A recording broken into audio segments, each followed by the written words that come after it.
Good evening, everyone. We're going to go ahead and get started. If you're just coming in, feel free to grab some food, grab a seat. There's agendas on every table. And there's also all kinds of handouts by the door. And please, please, please sign in if you haven't already. It helps us keep track of our attendance here. So I see quite a few new faces, so I might give more of an overview about us and what we do and how we meet.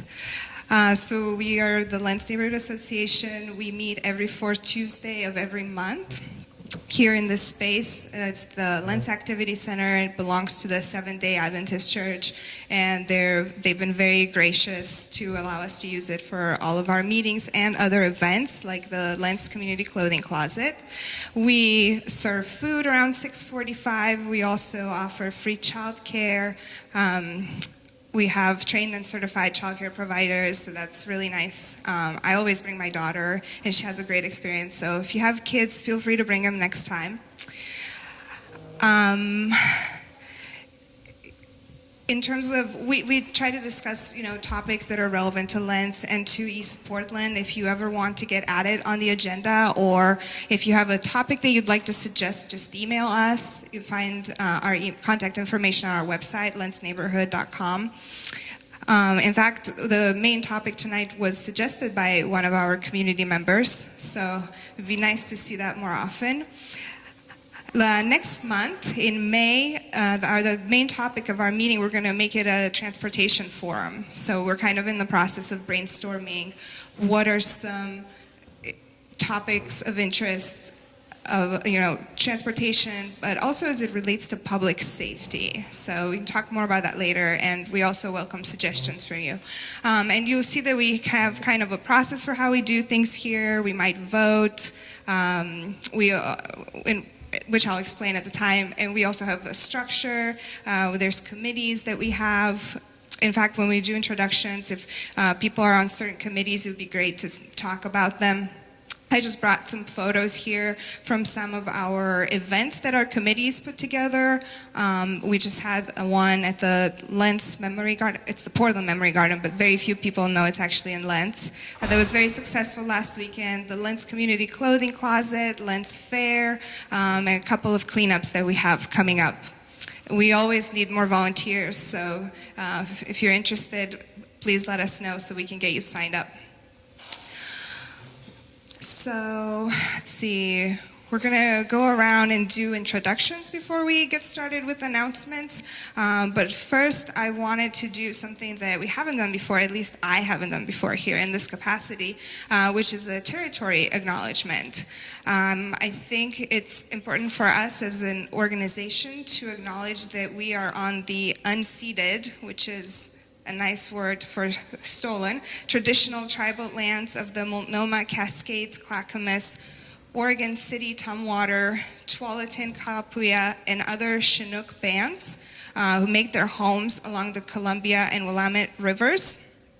I talked to Sean Cruz about this. He's the Jim Pepper Native Arts Festival Executive Director, because I really wanted to write a territory acknowledgement, and I needed some guidance on it, and I wanted to do it in a way in which it actually served the purpose, and ask ourselves why it's important beyond just simply acknowledging. And he was saying that some of the languages and cultures of the people that were here for thousands of years before us still exist. They're just not visible. So anything that we can do to increase that visibility is helpful. And my hope is that we can build on this acknowledgement,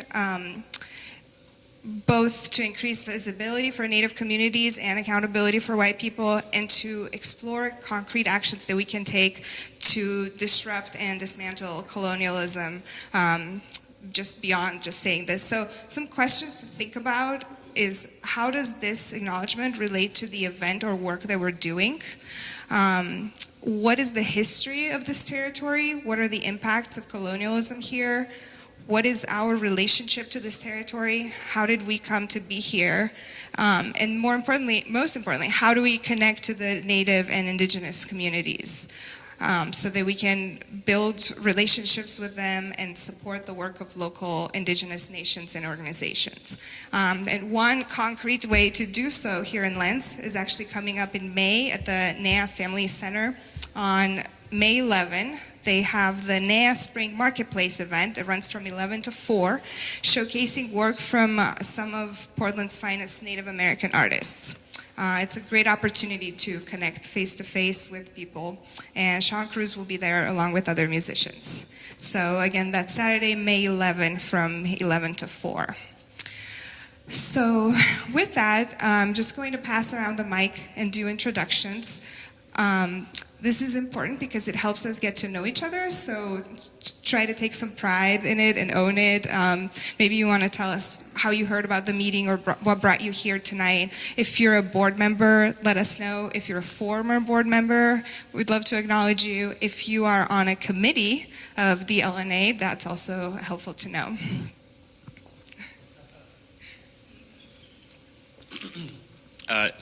Hi everyone, my name is Courtney Strachan. I live over on 84th, and so I've been a member of the Lens community for two and a half years now.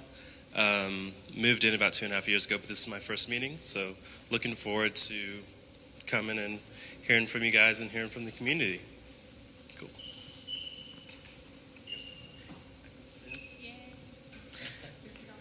Okay, cool. I didn't want to. Hi, my name is Danielle. We're partners in life. Yeah, okay. So we moved here a little more than 2 years ago, and yeah, my first meeting as well. I've been to other neighborhood meetings where I lived previously in the Brooklyn neighborhood, so this is more robust, so I'm happy to see the crowd here. I'm Liesl Waymueller. I have lived here 2.5 years also, and I'm on the Transportation Committee on the board. I'm Rosemary Color-Affey. I'm a Lens resident for almost 9 years now. I'm a former at-large member of the Lens Neighborhood Association, for membership at the time. That was a few years back. Okay. Mary Oxford, resident, 22 years. Hello, my name is Andrew Wilkins. I publish a series of websites called Village Portland. Helps keep neighbors involved with and keep up with what's going on, and help with media sometimes with Lens. So I'm one of 3 people filming today. VillagePortland.com. Autumn West, Lens neighbor and rebel rouser. Barbara Bader, Lens resident, former board member. Hey, Jason Bird, Lens resident, about 11 years, live just a few blocks away from here, and I'm also a Lens history researcher. My name is Ben Coogan. I'm a Lens resident. I bought a house in this neighborhood like 2 years ago. Got involved with the finance committee like a year ago.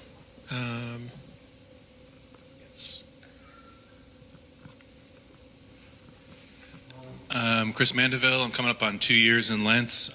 I'm involved in the Portland Memory Garden, which we had that event about a week ago. It was really good.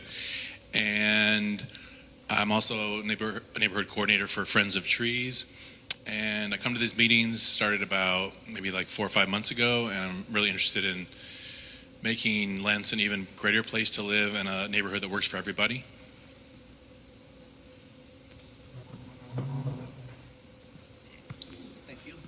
Yeah, my name is Jim Carlock, and I attend neighborhood association meetings at various places around the city when there's something of interest on the agenda. And I have a website called Debunking Portland that kind of points out some of the delusions that Portland lives under. It's well worth your while if you want to take a peek. So thank you. My name's Emma Maurerman, and I live just outside the border of Lens, but I work at Kelly Elementary School, just down from us, and I'm here to do some outreach and connect with everyone about a couple pieces of business. So, yeah. Hi, my name is Dan Rivas. I am actually an interloper from the Roseway neighborhood, so just up north on 82nd.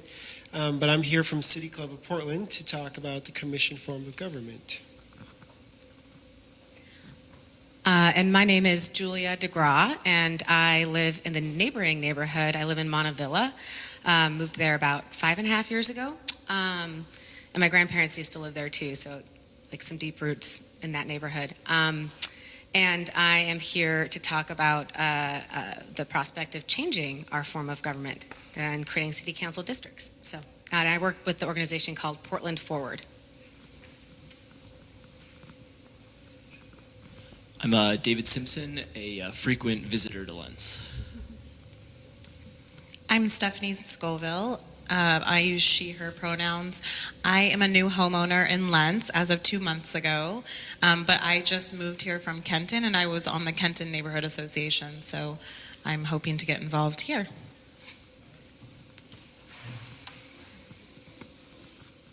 Hi, I'm Brian Moore. I am a LNA board member and current treasurer. I'm Marciati. I've been here also for about 2.5 years, and I'm the secretary on the board. I'm Joel Revick, and I'm about 10 years Lentz resident by the Lentz Park, and I work just up the street at Northwest Pro Gear Bike Shop.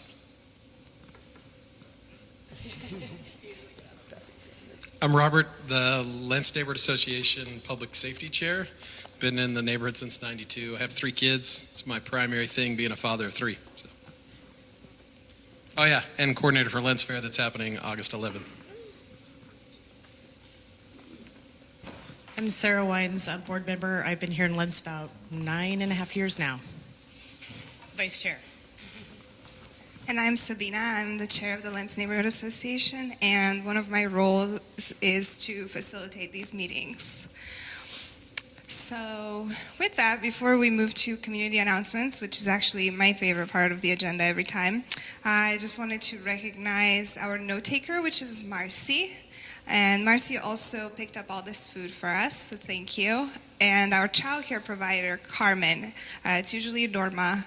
They're in there in that boardroom. She keeps everyone very contained, so we have to thank them for that as well. So tonight, we actually have just one main topic of discussion, which we'll see how it goes. Usually our agenda is more crowded and then people complain that we don't have enough time for discussion. So tonight we will have ample time to discuss everything. Let's see, I feel like I'm forgetting something. Oh yeah, code of conduct. It's pretty self-explanatory. We just mostly don't want to interrupt each other, and if you want to talk, raise your hand, and I'll try to get to people in the order in which they raise their hands. We ask that you try to limit it to no more than 2 minutes if you're going to speak, and then if you've already raised your hand and if you've already spoken tonight and then someone else raises their hand, I might go to them instead of you a second time, if that makes sense. So with that, let's do community announcements. If you have any events that you want to tell people about, or any groups that you're starting, or committees, or anything that you want to share with the community, raise your hand. Okay. Hi, everyone. Like I said, I work at Kelly Elementary School, and I help facilitate the transition into kindergarten. And one way that I do that is to help promote our kindergarten open house that we have. This is going to be our second one coming up next Monday. So that's one thing I wanted to pass around. Basically, it's a way to connect with teachers, with the school early, and I realize that many of yeah, thank you.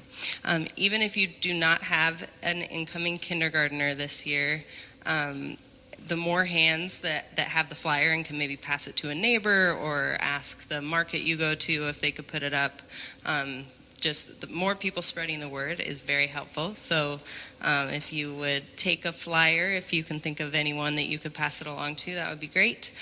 And another program that we have this summer is called Early Kindergarten Transition Program, and it's a 3-week program that helps support a smooth transition into kindergarten. It's free, and it's for any children that are going to be starting kindergarten next fall at Kelly Elementary School. So I have a flyer for that as well. And then, Kelly Elementary School is a Sun school, so it means that we have after-school programming for children, and then we also offer different adult classes. So we have, I have a flyer with different classes that we have going on right now that are free to anyone in the community. And right now we have a computer class, a sewing class, an English class, and a bilingual Russian and English citizenship class. And especially the sewing class, I highly recommend. It's super fun, and I might go a couple times myself. I've been once, and it's definitely worth checking out. So I'll pass those around as well. And then I also lead a group called Play and Learn, and it's a group for 0 to 5-year-olds and their parents or caregivers to come enjoy a facilitated play group. Most of the time is like play-based learning, and then we have snack and circle time at the end. So it's just like a nice community building program that also gets little ones into the school and experiencing the school environment and practicing all those early learning skills. So anyone is welcome to come to that as well, and I have flyers for that. So yeah, those are my four events related to the elementary school, and thank you for listening. I'll pass those around. Thank you for coming to tell us about all that. Yep.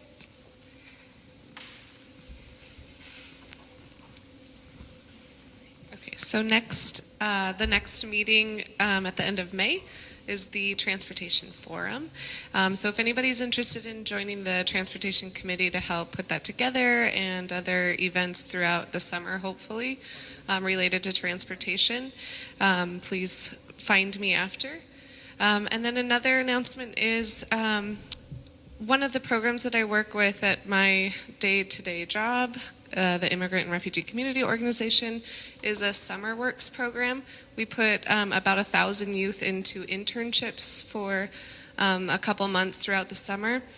So if you have a small business in the area, or you know of anybody with the opportunity to give youth internships, it's fully paid for by different resources, so it's not a burden on you or the business. We are the full-time employer of record and pay the fees of the wages for the students. So that being said, if you have any connections, please also let me know if you have opportunities for youth to get internships, or if you have youth, you know about youth in the area who could benefit from the networking and the connections that they make in an internship. This is a great opportunity for 16 to 24-year-olds. Thank you. Okay. Autumn first, and then Marcy.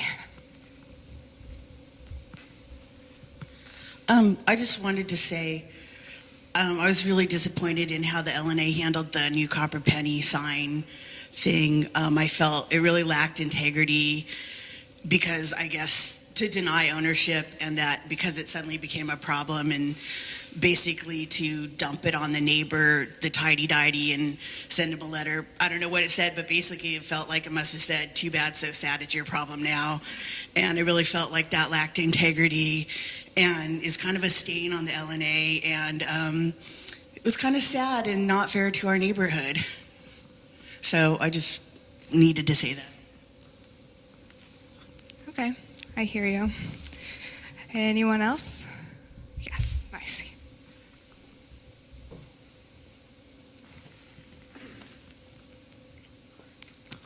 So Portland Metro and Kink FM are putting on an event.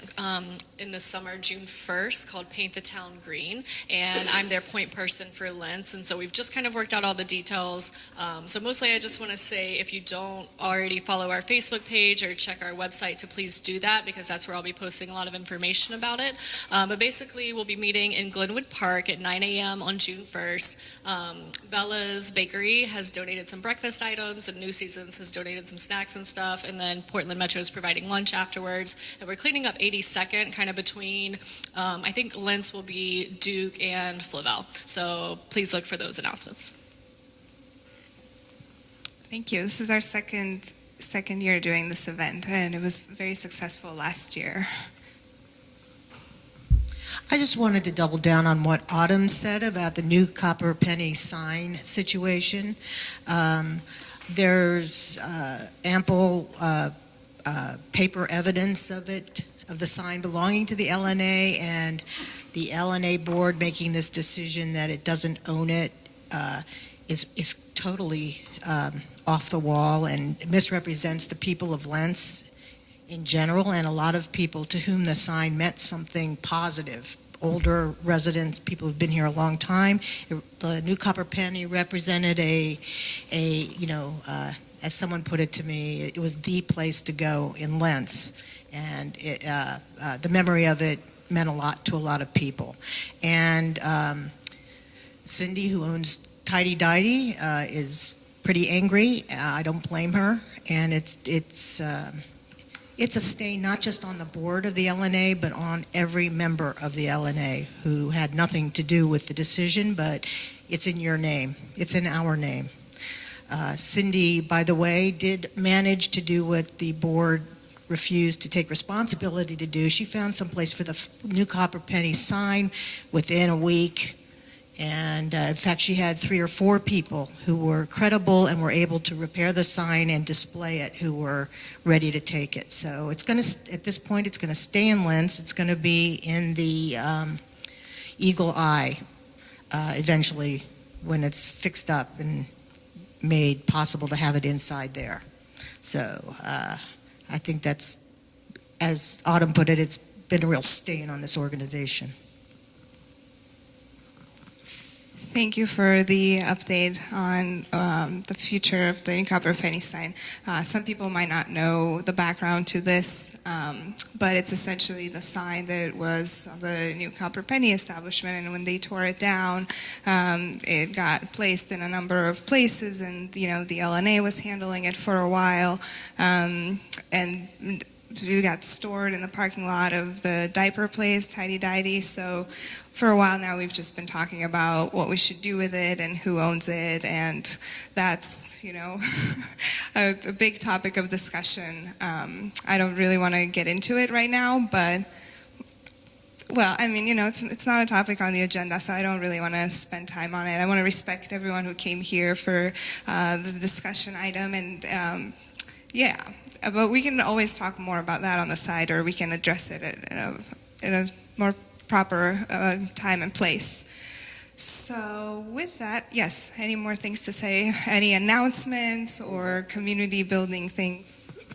So I sit on the board. I was on the committee relative to the sign. The LNA basically decided we don't have an interest in the sign. That's it. We didn't get into anything further than that. And I want to celebrate that it's found a new home, because I think that's really excellent that without us doing something, it was able to land in a good place. So just wanted to take a moment to acknowledge that. Thank you. And yes, Jason. Hey again, Jason Bird. I'm a researcher of Lentz history. I've been working on a project pulling together documentation and photos of Lentz history. I have a partner that I've started to work with who is helping me, named Alexis. She's been extremely helpful. And we're interested in input from the community to find out what things that what people are most interested in learning about Lentz history. And our ultimate goal is to pull together documentation and photos and make it available to people who are interested. So we're trying to come up with a plan of how to, the best ways to to prepare it and to present it and make it most available. So if anybody has any input or maybe knows of folks who have lived in the neighborhood for a long time and may have their own remembered history that they would like to share, those are people that we may interview, or just has any tidbits of interest. We're interested in all that. So get a hold of me, and if you have any information, I'll give you my email, or we can just connect. Thanks. Thank you, Jason. Did you want to talk about give an update? Yeah, this is Chris Mandeville again. So just a quick recap of our event at the Memory Garden. It was the 14th. It was a really cold day, but we still had about 50 or 60 people show up. I would say about half the people were first-timers, so that was really good. And for those of you who don't know, the Memory Garden is designed for people with memory issues, suffering from dementia or Alzheimer's, but the garden is for everybody, for kids, for our elders, for everyone in between. So if you haven't been out there, it's at the corner of 104th and Bush, so northeast Lents. We gave away about 100 plants, and it was a really good event. And I just wanted to thank the Neighborhood Association and Sabina for supporting our event, and then Portland Nursery was a sponsor as well. So thanks. Yeah, I found the space helpful for children too. My 5-year-old daughter was there, and so since it has only one place that you can enter and exit, she couldn't get lost. So she was just kind of on her own for 3 hours, and we kept track of her. Any more announcements? No? Okay. So with that, we will move. Oh, yes. I have a handout here for upcoming LNA events, but other Lents events as well.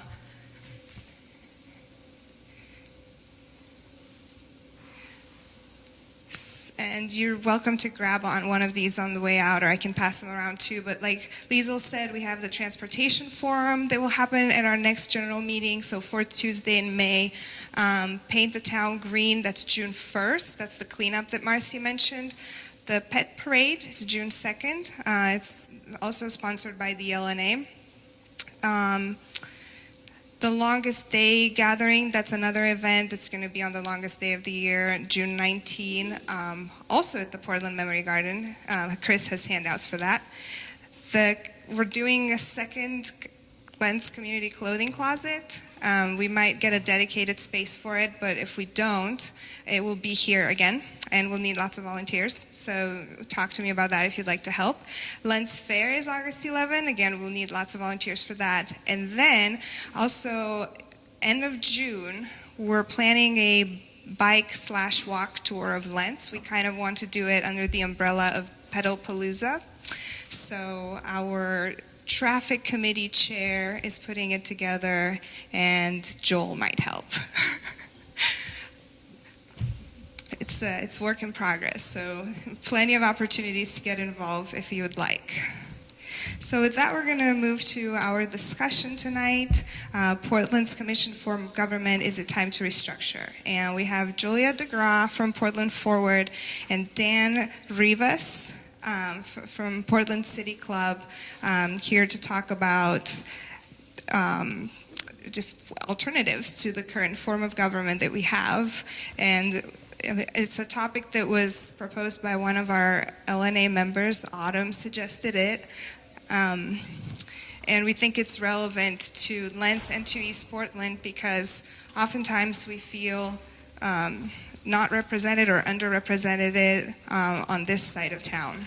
So let's explore some other options. Thank you so much for the intro and for the opportunity to have this conversation. And thank you, Autumn, for suggesting this as a topic.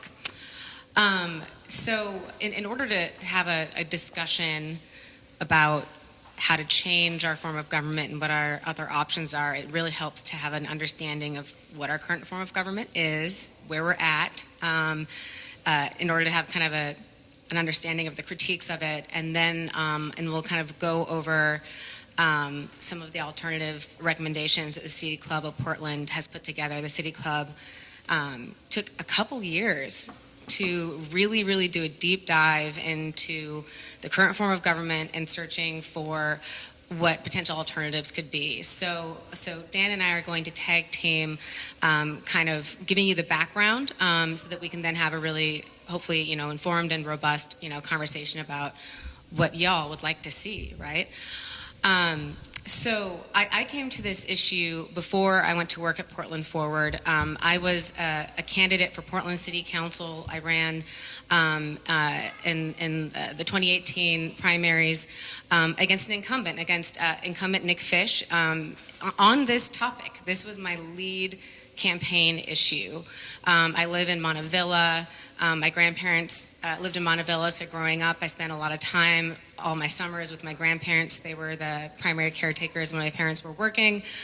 And it was just really clear as a adult living back in that neighborhood that we have been neglected for my entire lifetime in East County, in East Portland. The same roads that were unpaved when I was 6, 7, 8 years old are still unpaved.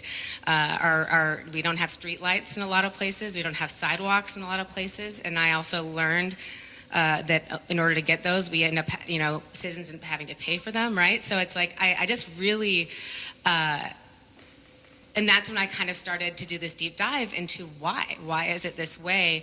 And it became really apparent that having just 5 commissioners who are elected in at-large elections, which means you have to run a citywide election in order to get elected, does not lead to representation. It's abundantly clear in the services that we get in East Portland that we're not represented.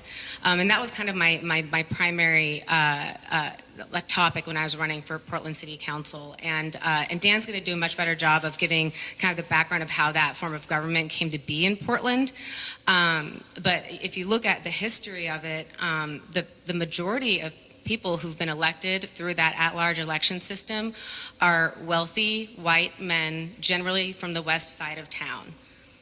That's our history, and the form of government that we have is largely rooted. The at-large system, particularly where you don't have districts, has been found to be in violation of the Voting Rights Act and a number of other states. So because of the fact that it makes it very hard for marginalized people to run for office and to win and to be able to afford to win. So I was a huge proponent for districts from the beginning of that campaign, and it's a passion, that I'm very, it's an issue I'm very passionate about. And that's why one of the reasons I went to work at Portland Forward was it gave me the opportunity to continue to engage on this important issue.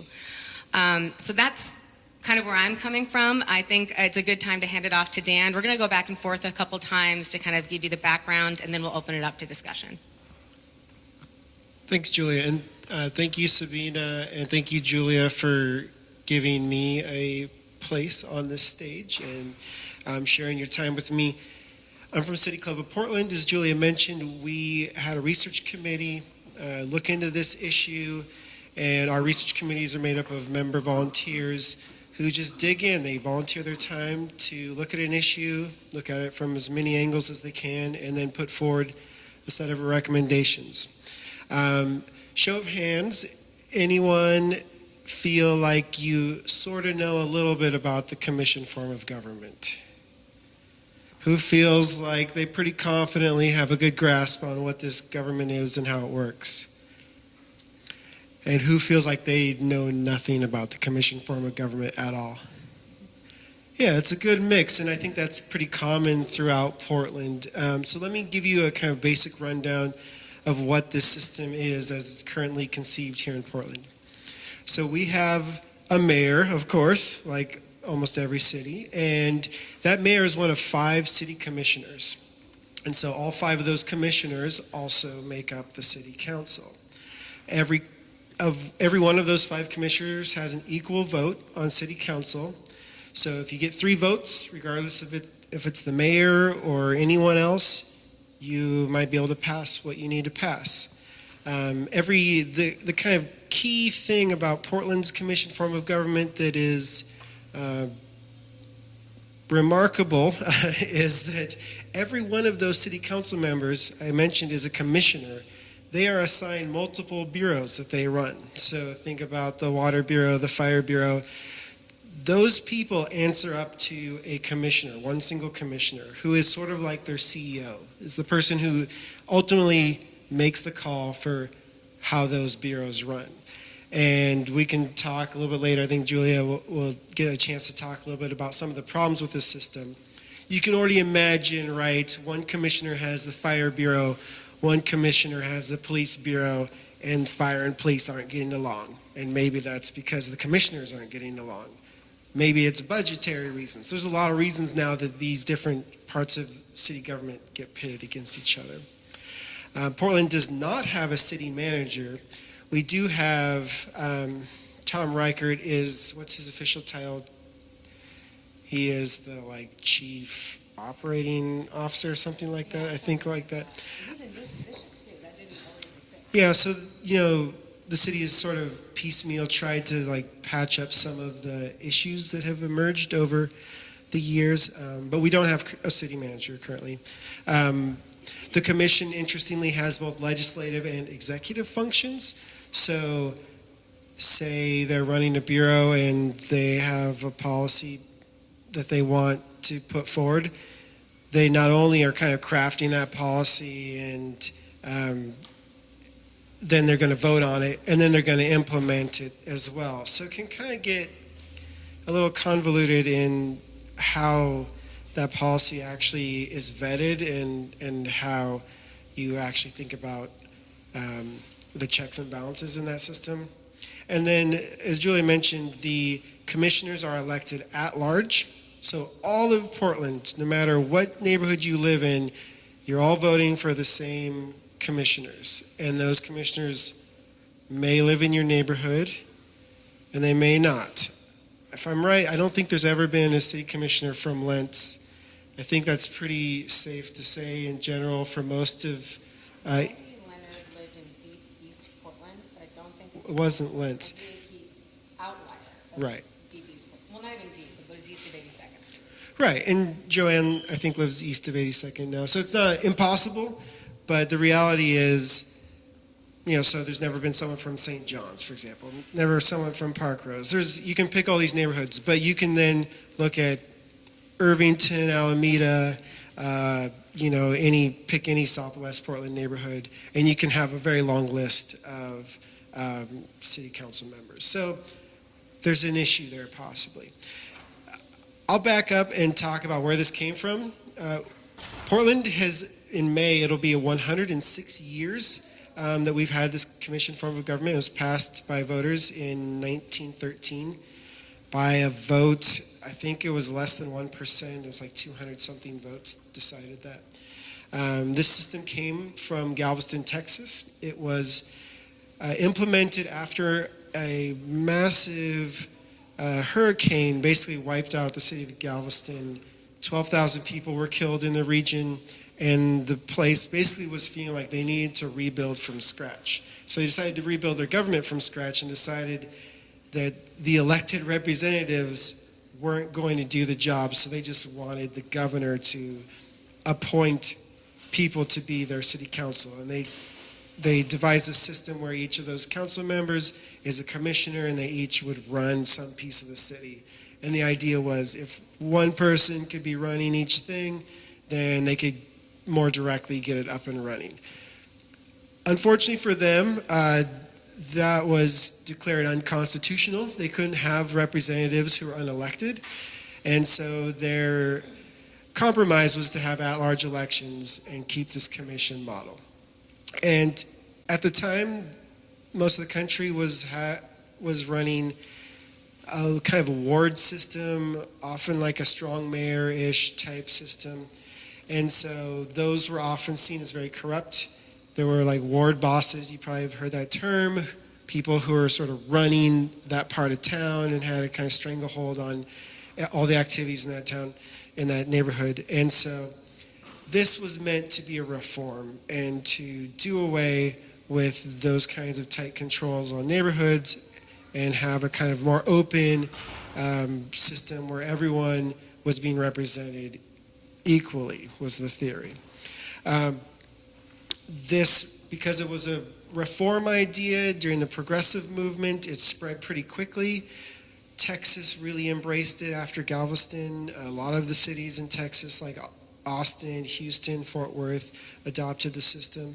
It went out to Des Moines, Iowa, Shreveport, Louisiana, Jackson, Mississippi, Mobile, Alabama, even cities like San Diego, Denver, a lot of western cities also implemented this new government.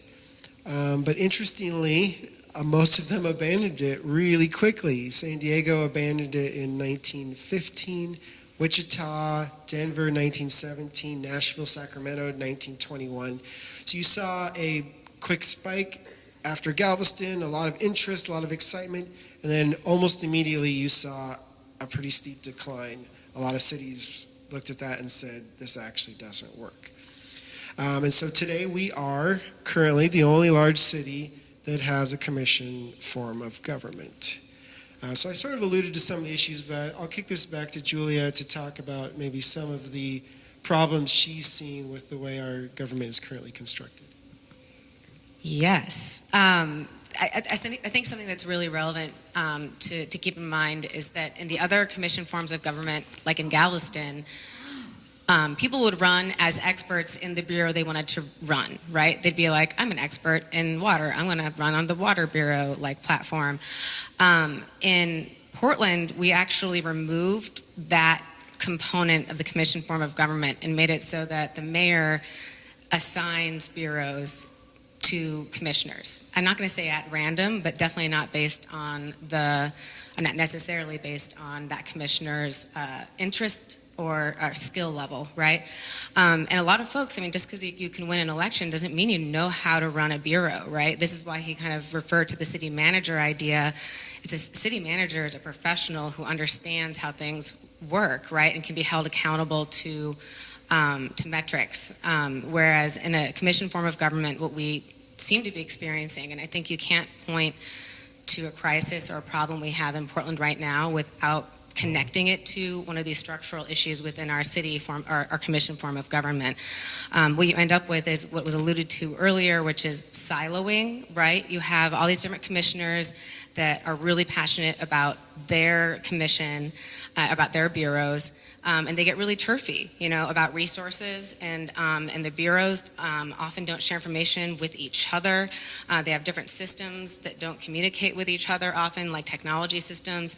So anyway, there's a lot of like these, and you also end up with what a lot of people refer to as 5 mayors, right? Each commissioner is like totally in charge of their little fiefdom, right? And what you don't have under that system is anybody who's responsible to you, right? Who do you call if you have a problem? Who's your commissioner? You have to be able to navigate the system. You have to identify which bureau it is your problem probably found underneath and who has that bureau, and call that commissioner and hope that maybe they might help you and not just like pass you around this system, which is what often happens when constituents call their commissioners. So this was one of the reasons that creating districted elections and also getting rid of the commission form of government became such a compelling idea for me, is that you would be able to have a representative who represents you, who's responsive to your needs, right? And under that system, and Dan will be getting to this, is one of the findings of the City Club, that's where a city manager would be able to come in to help with the actual running and operation of the cities. Something I want to make sure I didn't forget, I made a little...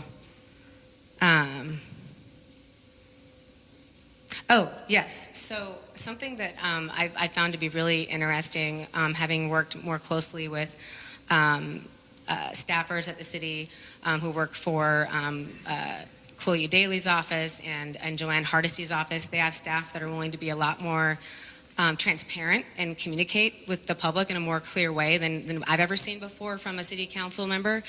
And they made it really clear that, our commissioners spend about 80% The commissioners and their staff spend about 80% of their time running bureaus. So who's creating policy? Who's looking at the 20-year vision of our city and investing in a 20-year vision that we stick to for 20 years and implement it, right?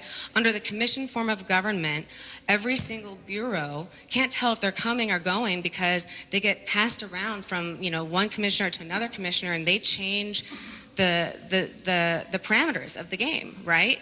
Because they're thinking about their personal legacy, or their, bad news doesn't travel up also in this system, right? Because it reflects poorly on the commissioner, right? Rather than a commissioner being like, wow, this isn't working, we have to not only be transparent about that, but we have to figure out how to do this better, right? But they're just worried that what normally happens will happen, which is that the bureau will just be taken away from them, they'll get a black eye, it'll be reassigned to someone else, and we're not dealing with root problems. So really, we need long-term thinkers who are in office with the purpose of serving their communities, who feel responsibility to their constituents, right? And we don't have any of that under the commission form of government. And I'm not saying that the people who are in office are bad. They're not. I think they have really good intentions. This system isn't designed to serve. That's just not how it works. And I think something that you might be getting to, but I just want to fit this in here real quick, which is 5 people have represented this city since our population was about 200,000. I mean, we're getting close to a new census, and I know that the county is close to 800,000.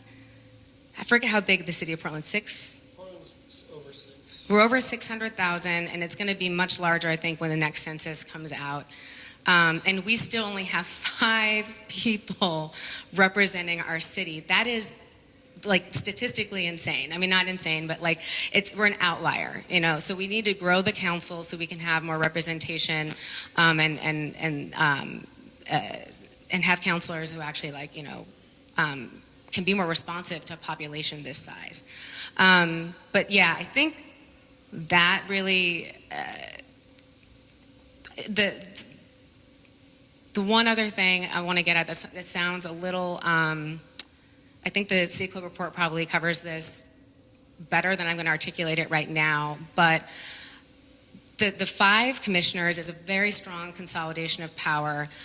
When you only have 5 people who are running the little fiefdoms, and it lends itself to a process for policy making and for creating projects that's extremely non-transparent, that doesn't engage enough community voices or stakeholder voices.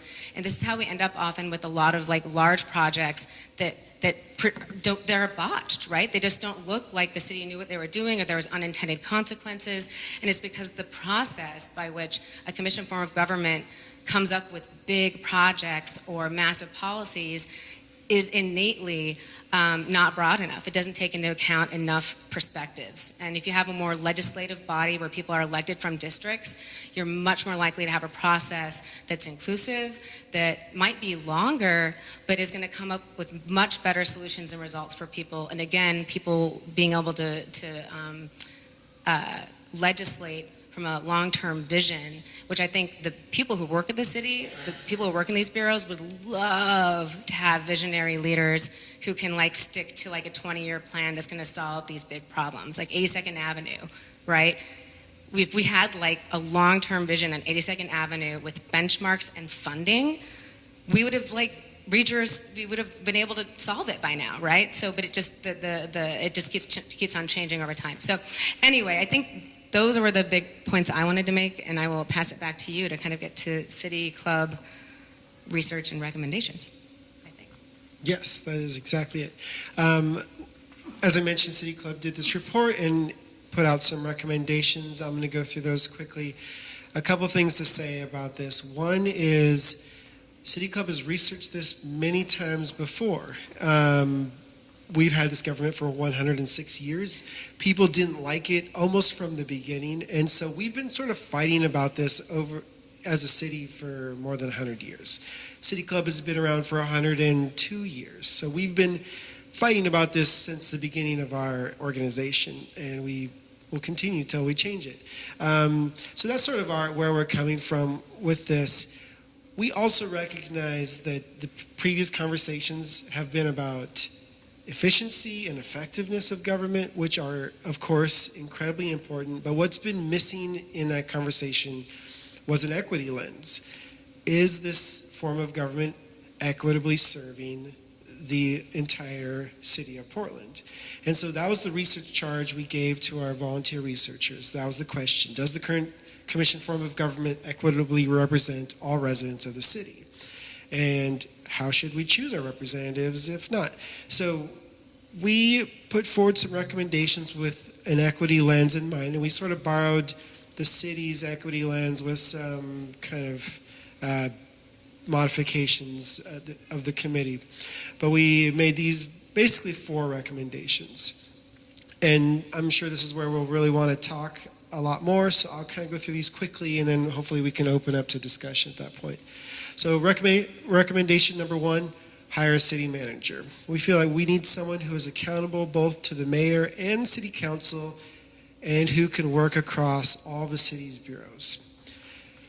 The second piece, and as Julie mentioned, that city manager being a real expert versus our commissioners who are trying their best to gain this expertise that people build over 20, 30-year careers. They're trying to learn it in a few months. So we recommend, let's just put that person in place who already has that expertise.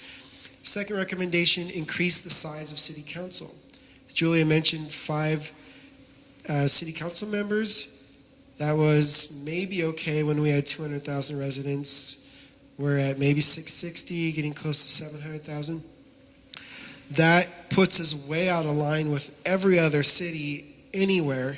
We have about half the number, or actually I should flip it, 120-something thousand people per representative on city council in Portland versus about half that in Seattle, like 67,000.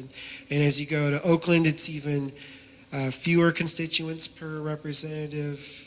Other Oregon cities like Bend and Ashland, they all have bigger councils than Portland does, despite being much smaller cities. So we think we need to increase city council to at least 8 council members to represent such a large city.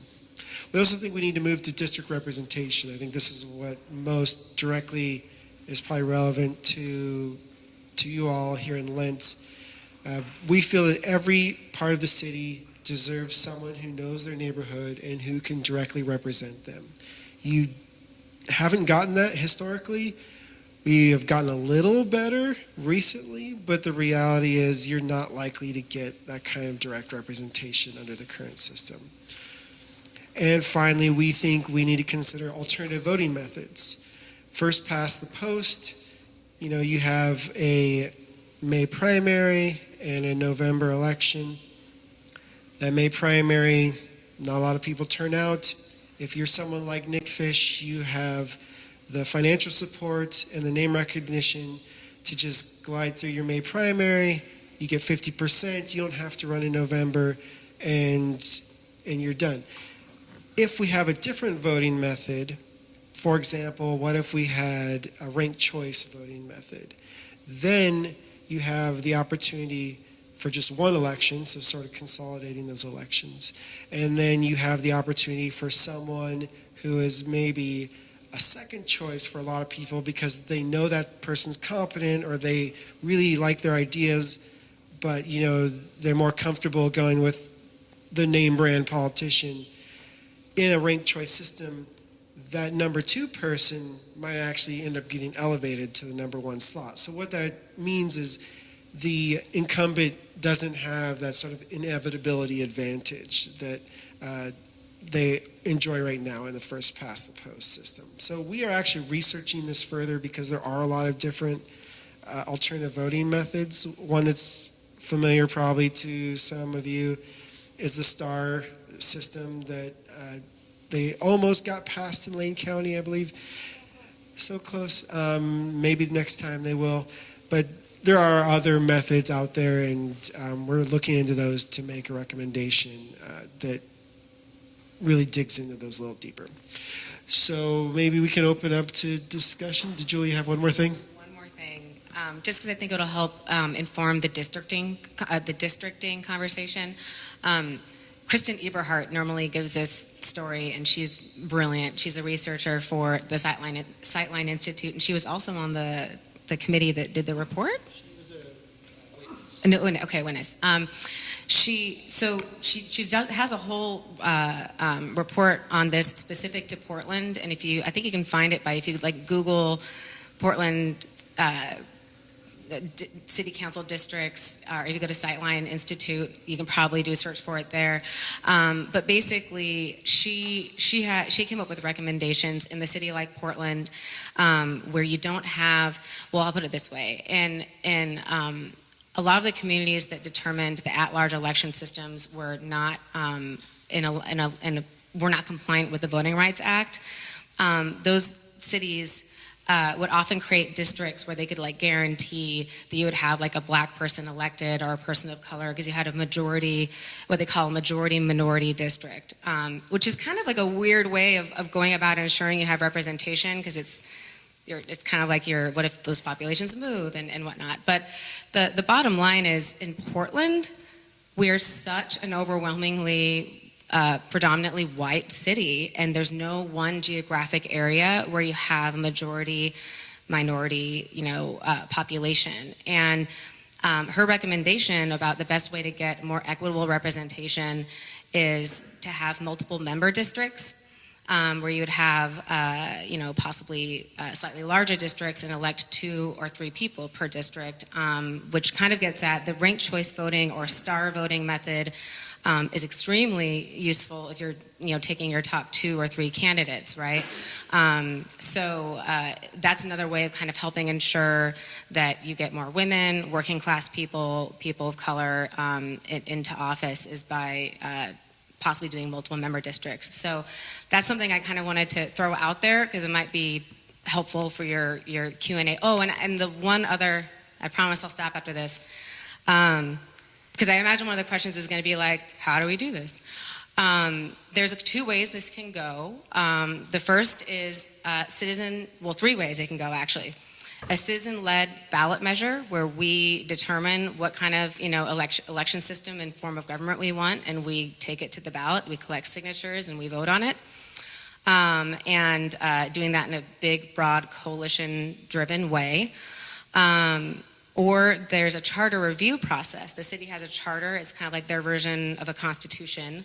And that charter review is coming up in 2020 is when it starts, I believe. 2021. So whoever we elect in the 2020 elections to city council is going to be overseeing that process. Keep that in mind as you're voting. And through a charter review process, they could choose to restructure the government. And that will be a process that's led by the city of Portland. So, I'll leave that to you to decipher if that sounds like a preferable option. And the third would be that they could then refer, the city could refer something to the voters. So those are really, I think either way, even if they amend the charter, voters have to ratify. So no matter what, we're going to have a say. There's been a few attempts to pass a change in how in the form of government. They've always been strong mayor systems at the ballot, and they have always failed. So the strong mayor system, if the city were to refer a strong mayor system to voters, I have a strong inclination that would fail like every other one. So but that's the gist of how it would go. We do get to vote on it. It's just how it gets to the ballot that is up to question. Okay. Yeah, before we open it up to questions, I wanted to make an observation related to what you said, Julia, about who's our commissioner, who do we go to if we have a question. And theoretically, our neighborhood association does have a commissioner. We wouldn't go to them for the reasons that you mentioned, but so our neighborhood association is one of 94 recognized by the city of Portland, and we have our East Portland District Coalition, and that's one of 7 that make up the bureau called the Office of Community and Civic Life, and that bureau is under Commissioner Udaley. And so Udaley oversees the Bureau of Transportation and the Civic Life, all 94 neighborhood associations. Guess which neighborhood association takes up the most resources? They actually do get a lot of calls from neighborhood associations, it's us. So it is hard to imagine if they oversee these bureaus and they also act as liaisons for all kinds of groups, how do they actually have time to work on policies? So in that sense, it makes sense, like you mentioned, that we would have more representation so that they could actually work on policies and not just manage the bureaus. So, yes.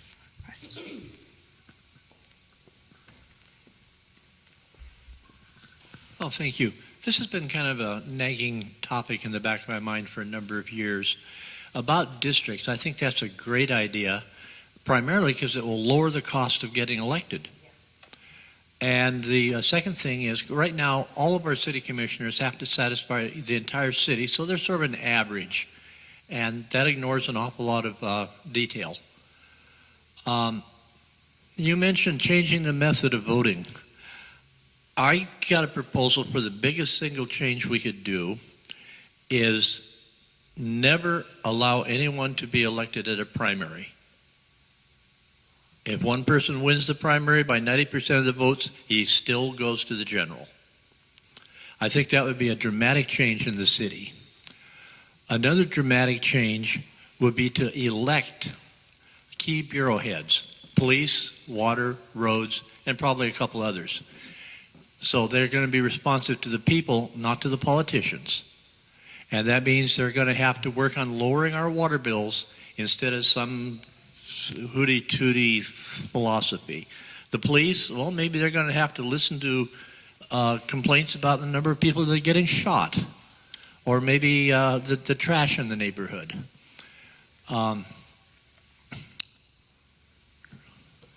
Now, there's a problem with the city manager. I've seen it in a couple of governments, and that is when you have a division on the city council, keeping in mind that the city council hires and fires the city manager. The city managers tend to play to the majority on the council and ignore the minority. I saw one commission, there's a transportation board, actually hide information from the dissenting board members. And that kind of stuff, I'm sure, goes on at the city level too. And so the city manager is not a panacea for this stuff. And and the biggest deal, you mentioned the failures of these proposals. That's because, at least in part, they were a grandiose plan to totally restructure and solve all our problems. How about you do it one step at a time? Step number one, keep everything the same except we will elect by district. Then in 2 years come back and say add some precincts. And 2 years come back and do another change. And so it won't be an all or nothing. So thank you. Let me answer a couple of pieces. The city manager and do we do this incrementally? The city manager problem is a problem of there is no perfect solution. But what we have right now is we have bureau directors who only have to appeal to one commissioner. So there's actually a majority of the commission that gets, Well, that's why we elect them. That's why we elect the key bureau heads. Right, so there's a whole other possible recommendation for how to deal with that. The other piece I wanted to mention was about incremental change. One of the problems we've created for ourselves is the commission form of government requires an at-large voting system. If we tried to vote by district, then you have this problem of which district gets which commission or which commissioner, so which bureau, I mean to say. So regardless of who assigns them, it's still the case that someone, say, who is elected, pretend Lentz is its own district. Someone elected in Lentz is now running the Parks Bureau for the whole city. Right, but the mayor chooses, pick your bureau, it doesn't matter which bureau. The point being this small geography controls a citywide bureau. that is a recipe for all sorts of inequities in a city because, of course, where you represent the voters you need to please is where those services are likely to go. And that's pretty much human nature, I think. Yeah, and that was going to be my exact answer to the, you can't, if you're getting rid of at-large elections, the commission form becomes really innately problematic, more so than it already is. Because if you're citywide, at least it slightly makes sense that you'd run something like a bureau that's citywide, but not if you represent a district. But the other one, I've been thinking about this a lot too, about the accountability and about the city manager system. I think that exploring the idea of having more than one city manager may not be a terrible idea. Having three over three major areas of the city might make sense. But I also think another area that is worth looking into is under the commission form of government, the auditor kind of gets like shrunk into as small a space as they can be shrunk into, right? Their accountability is not like smiled upon by the commissions, by the commissioners. When you have a manager system, transparency and accountability is like the only way it's going to work well. And I think shoring up and really making sure we have a powerful auditor who's able to really have metrics and daylight what is, what isn't working, and that the managers are supported in being not just held accountable, but also given the opportunity to do better when the data shows that something isn't working, right? Just because something isn't working doesn't mean, oh, we got to get rid of that manager. It means that manager now has an opportunity to fix it, right? And if the audits, in the future show that they are failing to fix it, then we do something about the manager, right? So I think that I really want to take a look at that auditor model where we have a stronger auditor to really make sure that the manager system is kept in check. Because I've heard that feedback from a lot of folks, and I'm like, that's what auditors are for. They just need to be used, in the appropriate way and given the resources they need to do their job well. The auditor is elected, so that. And that as well, yeah. Hi, thanks for coming and talking about this subject. One of the reasons I thought this was important for Lents in particular and the Southeast is I think that we have issues that are different from the rest of the city, and we have a higher concentration of minorities, a bigger ethnic mix. We have more single-family homes as opposed to apartment buildings, more single landlords of single-family homes as opposed to landlords of big apartment buildings. We have a lot of land that is, we have freeway that a lot of other parts of town don't have. We have a lot of the ODOT land and stuff like that. So I think that we did the town hall and we had the commissioners come. Most of them had never even been, I don't even know if they'd been this side of the river, let alone back to Lents, and they had no clue what was going on out here. And so I think that if we had a representative, I really think that to have our unique voices heard is so important, because we're part of Portland too, just as important, and we're not going to get as equal play if they're just thinking about what's happening in the city. So that's why I really felt this was such an important subject for Lents and for the Southeast. Thank you. I want to clarify in my own mind. You were talking about how there have been other votes, citywide votes about changing the system, and I think I heard you say that they were all had a strong mayor at the top, similar to what we have now. Is that right? Well, I wouldn't say it's similar to what we have now. We actually, because of the commission form of government, that's the other irony, is it's like you have a bunch of mini mayors, but you don't have any one real executive. The only power Mayor Wheeler has is to set the budget and assign bureaus. He's just a glorified commissioner, right?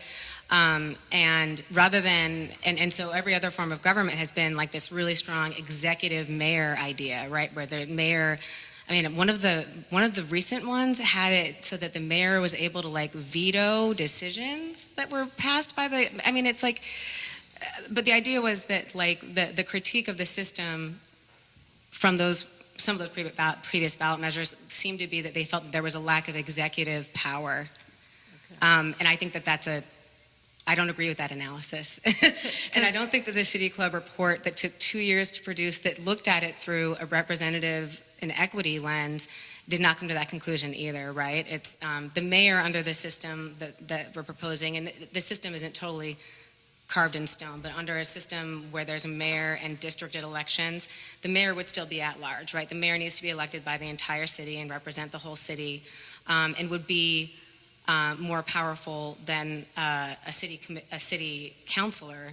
But I think because you have the manager, that's balancing out the power of the mayor. So the mayor is not like because a lot of cities have, I think Seattle has that model where the mayor is essentially the city manager and the mayor, right? And it's like I have the same problem with that. Just because you can win an election doesn't necessarily mean you know how to run a city. But I think Dan might have. Well, the last time, when I had, soon after I had moved to Portland, I really understand, not that I understand it all now, how the government here works, but at that time, this was in the 90s sometime, late 90s, there was something on the ballot about it, and I couldn't find it in myself how to vote for it because I didn't understand it. Mm-hmm. So that's why I was asking the question, because in my mind, recollecting, it was about completely changing the system from what it is. And I figured that was districting, but I guess not. It might have been districting. It usually also included a strong mayor system, which is like, it doesn't matter if the rest of it looks good. If you have a strong mayor, Portland voters are just like not cool with that. But yeah, what I found really promising from my campaign, I knocked on, most of the canvassing I did was just on busy streets. I was like knocking on every door. I didn't do targeted knocking. I knocked on every door on busy streets. And within a 2-minute or less conversation, literally every single person I spoke to agreed that this form of government doesn't make sense and that we should have representation. I mean, like literally not a single human being I spoke to disagreed with that premise. So I think part of what happened with those previous campaigns is they were a little top down. They didn't explain what was wrong with the existing system. They didn't come up with a solution that was representative and equitable.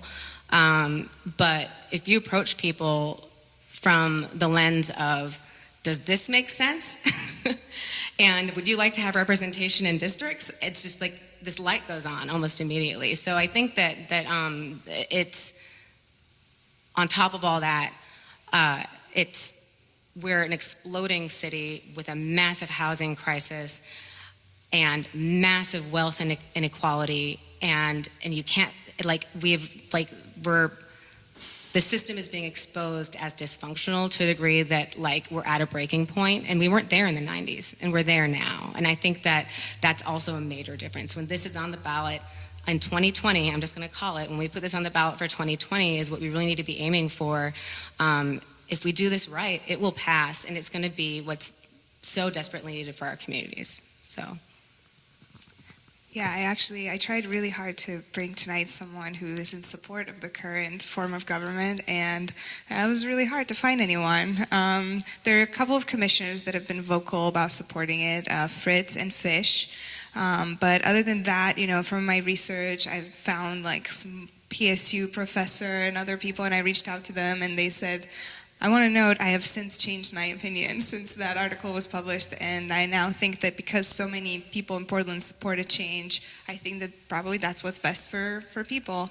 And then I talked to Winta Johannes, who's a policy advisor to Chloe Udaly, and she said that they're now focused on developing more resources for us that would answer questions like this in a more just like a purely informational way rather than take a stand. So she didn't feel comfortable coming here to talk about what they support, but she said that they recognize that a lot of people reach out to them trying to find out information like the type that you provide, and they think that they want to work with groups like you on how to develop resources like that rather than take a stand. I will say that Chloe Udaly has publicly said she supports a change, And Joanne Hardesty as well has said she was not elected because of the system, but in spite of it. And so I think when you look at the people who are diversifying city council, they're recognizing that uphill climb for them and recognizing that, if they were to leave their seat, it's not a sure thing that you're going to get the same or increased diversity. In fact, it's very likely 10 years ago, our city council was all white men. It's not unreasonable to think in 5 or 10 years it will go back to that. Okay, anyone else? I feel like there was a hand over there. Are you sure? Okay. Hi again, my name is Danielle. So recently I was at a community forum hosted by Portland Metro about an upcoming bond measure to support infrastructure for natural spaces, and a big conversation was around working with other bureaus and other agencies so that transportation, natural resource management, and like housing could happen together. And so I'm just curious about like if this district election version of government in the city, like how do you imagine that working with the Metro government council situation? Oh my God, I love that question. So I have a little bit of a personal story.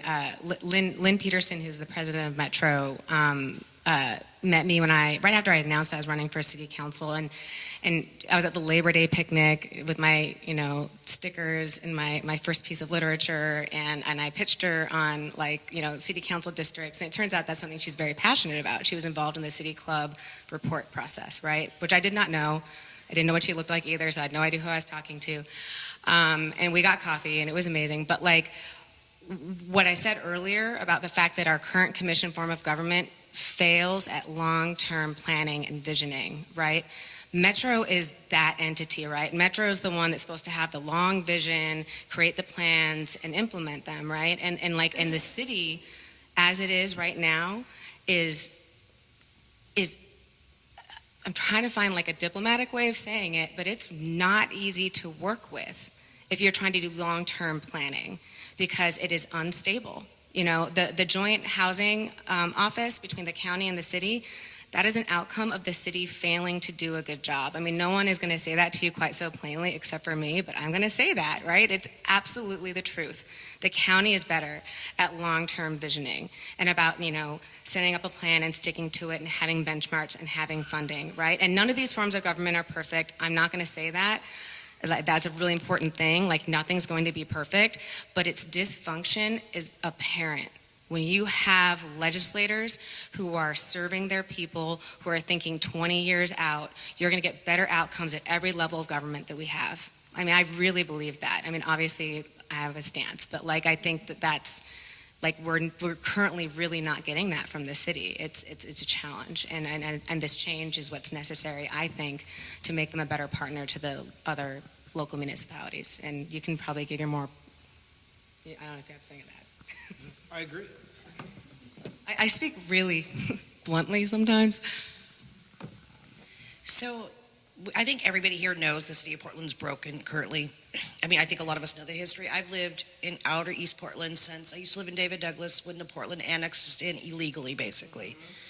But you have a huge problem. We have numbers out here, but we don't vote. So all these great ideas are wonderful, but if you can't get the people to come out and vote, how's any change going to happen?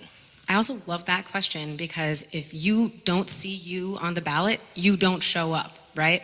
I have all of these, so East County Rising is this incredible organization based in East County. I think they're based in Gresham right now. They have over, a dozen young women and men and mostly people of color running for school boards, right? And they are going door to door, and they are turning out voters who never thought of themselves as voters, and they're energizing this electorate that is just ready to go, but needs to feel like there's something to show up for, that they can actually be represented, that the system can work for them, right? This system, can't work for them. I mean, it's demonstrated how much it can't work for them. So I think that actually changing the method of how we vote and creating districts is going to be, and we actually have data on this. I mean, I don't know if the City Club report includes this data, but I've read reports on this that it definitely increases participation when you have districted forms of elections, and especially it just increases democratic participation. So yeah, I actually feel like it's still a heavy lift. We have to activate them. We have to do the door-to-door work. But I'll put it this way: if I could have run a districted election on my $40,000 budget, which was $20,000 in kind and $20,000 cash, I got 33% of the vote in a citywide election, almost 40,000 votes.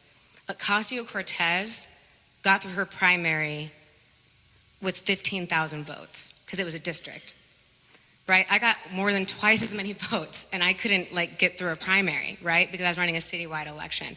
If I'd put the same amount of resources into a districted election, it would be a totally different ballgame. And I could have probably even won against an incumbent with new, bold ideas, right? So I think that's the other thing is it's much less expensive for people to run for office when you have districts, and when people see people like themselves running for office, it's going to be, and they literally get a door knock because a person, it wasn't worthwhile for me to knock on a gajillion doors, right? Oh, yeah. Oh, well, I think the quality of the ballot initiative matters for sure. The quality absolutely matters. The lead message on this is like when I was canvassing on it door to door. The lead message on this is deeply resonant with voters, and I think, especially in 2020, which is another reason why I'm aiming at 2020, there's going to be innately a massive turnout, and that will benefit us. And just like the Portland Clean Energy Fund, which won with a substantial 67%. It was. I mean, they did really well. That kind of grassroots power. They knocked on unlikely voter doors, and those people showed up, right? So it's we are at the beginning of changing how people vote in the city, and we need to tap into this coalition and that network and make sure that there's a broad grassroots support for this. But I feel really confident if it's not a strong mayor system and we have a broad-based coalition, that we absolutely, because like you said, everyone knows it's broken, which they didn't know before. It worked for enough people in the 90s too. There was a bunch of complacent, doing okay folks, but no one's feeling okay anymore. Yeah, I'll address that pretty directly. City Club has looked at this history and understands very clearly, the way this was attempted in the past. It was a couple of usually white men who felt like we know better about how to run the city, so we're going to make this new ballot measure and put it from voters, and of course they're going to vote for it. And that kind of arrogance didn't work, obviously. We know that City Club can't do that. We know that method, that way of working is not who we are. And so we are actually we're doing a few things. One is we're doing a lot of community meetings like this, where we're just going to go out, share our research findings, start a conversation, start to collect some of the thoughts that bubble up at these meetings, and feed those, kind of gather those up and look at those all together. We're also putting together convenings where we're putting together groups that seem like-minded in some way and that represent different parts of our community.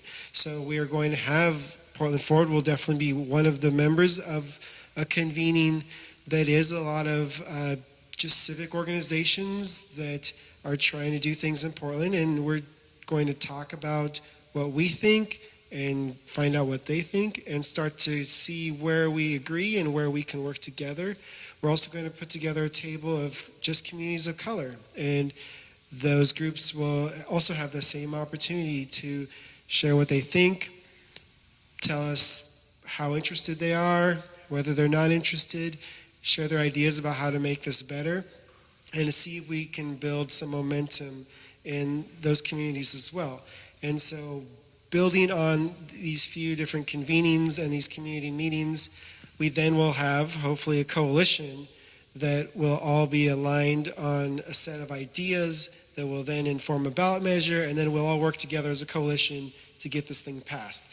This is a long game. It's going to take a lot of work, and City Club will definitely not be the central player in this. We are hoping to sort of get people together and then step aside and let the campaign run as it needs to run. But we're really pleased to use our platform to help bring everyone to the table, especially communities of color and East Portland and outer boroughs that have been neglected in previous conversations. Thank you. Okay, so we have time for one more question, and I'm going to hand the mic over to Jason because he's had his hand up for a while, and then I have a couple of questions for the people here. This is really quick. It's not a question. It's more just a clarification for the record. So there was a city commissioner from Lentz in the 40s, and he served 3 terms. His name was Fred Peterson, and he also served as mayor from 53 to 56. Thank you to our historian. So I'm wondering if anyone here is opposed to this, if anyone opposes this change and is in support of the current form of government. And it's okay to be in support. I'm just wondering if there's anyone here that wanted to make a comment in favor of what we have now. Well, okay. So with that, I wanted to ask you guys, do you see any merit or benefit in an organization like the Lentz Neighborhood Association possibly taking a position on something like this and coming out, taking a stand kind of like you all have? Would that be of any benefit? That's a huge stage of a political campaign is getting endorsements, right? So it might be. What you can do now is come up with a public stance. Since there's no official campaign yet, it's a bit early for officially endorsing a campaign. But the degree to which there's organizations like Portland Forward and others that are openly saying that, Deborah Kafori at the State of the County got a question about this, and she said out loud into the mic on live everything. It was a City Club event. She said that she agrees that the city needs to get rid of the commission form of government and have districts. She just said it. So it's that stuff is really powerful. So neighborhood associations coming out in favor of this is huge. So yeah, that would be amazing.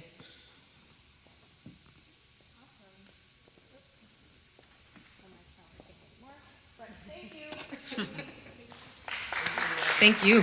Thank you. Okay, so one last thing that we have on the agenda is approving the minutes from last time's meeting. I don't know if you guys grabbed a copy when you came in. I can hand them. They're over by the door. And this is kind of an important part of our meetings, is making sure that our minutes from the previous meetings reflect what actually happened. So if you were here last time and you'd like to vote on this, anyone here? You were here. Oh, you guys already have. Okay, who doesn't have a copy of the minutes and wants? Yes. And what we're looking at basically is just to make sure that it accurately reflects what happened. If there's anything that you want added to it. Oh, you have them. Here.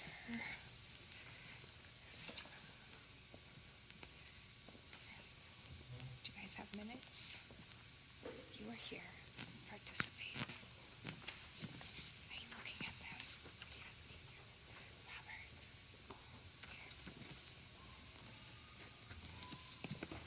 Does anyone have any questions?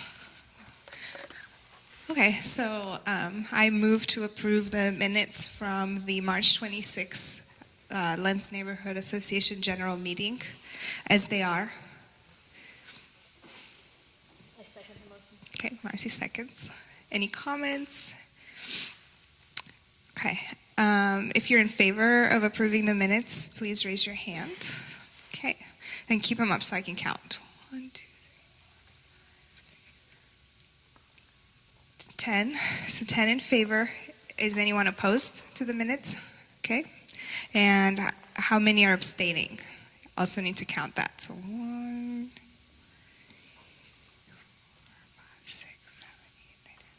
10 abstaining.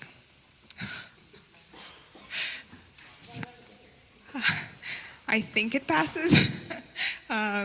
Right? Yeah. No one was opposed. Okay. So that's all we have. The meetings were recorded, and you can, we'll share the recordings online, and we'll also share them in our newsletter and on our Facebook page. And I can also give your contact information if you'd like, if people have questions. Yeah. So.